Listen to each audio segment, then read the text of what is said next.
13h, 14h, Europe 1 Info. La suite à 13h24 sur Europe 1 avec vous, Clélie Mathias, c'est vos deux chroniqueurs du jour avec vous.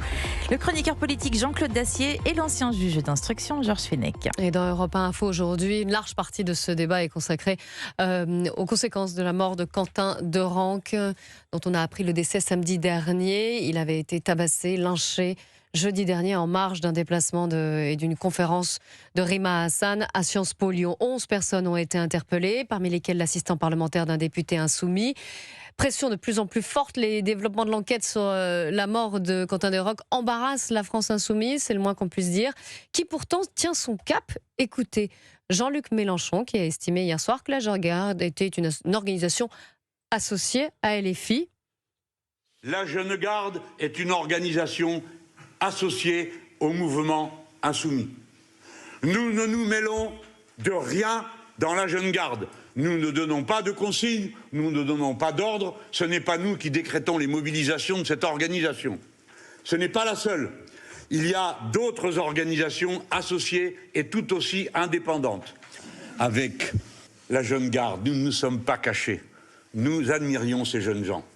Et nous gardons pour eux une grande affection. Et je le dis aussi pour les autres mouvements antifa. Pourtant, en avril 2025, écoutez ce que Jean-Luc Mélenchon disait. La Jeune Garde, qui est une organisation liée au mouvement insoumis. Ce sont des jeunes antifascistes. Eh bien, monsieur Retailleau, profitez-en pour nous dire qu'ont fait ces jeunes gens. À quel moment vous avez des actes à leur reprocher qui justifient qu'on les interdise? Et demain à Lyon, où il y aura la manif du 1er mai, j'appelle tous mes camarades des Insoumis à aller se grouper derrière la bannière de la Jeune Garde pour dire « Nous n'avons pas peur, nous n'avons pas peur ». Ah, j'en parle avec passion, parce que ce sont mes jeunes camarades. Georges Fenech, est-ce que vous diriez que Jean-Luc Mélenchon souffle sur les braises? D'abord, moi, je supporte plus du tout le ton qu'il emploie. Et même encore aujourd'hui, après la mort tragique, meurtrière de Quentin, il continue vraiment à cracher du venin dans les micros. Enfin, maintenant, je parle très librement. Vous voyez, je trouve qu'à un moment, ça devient insupportable.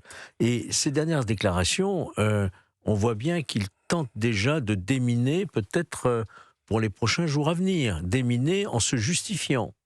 On n'a pas donné d'ordre, on ne se mêle pas de l'ordre, etc. Alors que mais plutôt, il garde une affection. Non seulement il garde une affection, mais dans un autre discours antérieur que vous venez de passer, il explique bien que c'est un mouvement associé.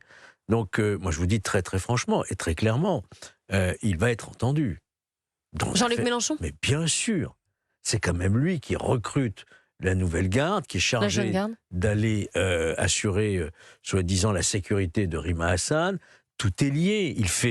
Il recrute Raphaël Arnaud, le créateur, le fondateur de la nouvelle garde. La Jeune Garde. Il l'investit. Assassinat, violence, agression volontaire, suffisait. Il y a en plus l'association de malfaiteurs. Qui sont les membres de ces associations? Donc association de malfaiteurs, ça veut dire qu'on ouvre, voilà, c'est beaucoup plus large. On ouvre et les responsabilités sont plus diffuses sur des potentiels soit complices, soit complaisances en tout cas. Je vais vous prendre un autre exemple qui n'a rien à voir, c'est un peu osé. Monsieur Nicolas Sarkozy, il a été condamné en première instance, pourquoi? Pour association de malfaiteurs, alors qu'il a été blanchi pour tout le reste. Vous voyez? Donc attention, là, il y a... Alors si c'est un exemple pour nous faire comprendre ce qu'est l'association de malfaiteurs, mais ne mélangeons pas effectivement tous les genres... Ça n'a rien à voir, mais je vous dis, c'est une responsabilité politique qui se transforme en responsabilité pénale. En quelques mots, Jean-Claude Dacier, et puis on y reviendra bien sûr. En quelques mots, je dirais simplement que tout ce que vient de dire Georges est évidemment fondé et que M. Mélenchon est dans une situation politique extrêmement compliquée. Je ne sais pas si les magistrats souhaiteront l'entendre, je pense que ce serait le minimum, parce que, enfin, quand même, souvenons-nous de ce que disait M. Mélenchon il y a quelques semaines, ou quelques mois pour certaines déclarations. C'était ses enfants, la jeune dame, la jeune garde. C'était ses enfants. Allez, on va y revenir. On marque juste une pause et puis on vous écoutera plus en détail. Jean-Claude Dacier, on reprendra notre débat. Parmi les autres questions, Raphaël Arnaud doit-il démissionner, quitter l'Assemblée nationale? Que dire de son désormais ex-assistant parlementaire Jacques-Élie Favreau qui est en garde à vue? Et quelles conséquences, bien sûr, cette affaire peut-elle avoir électoralement?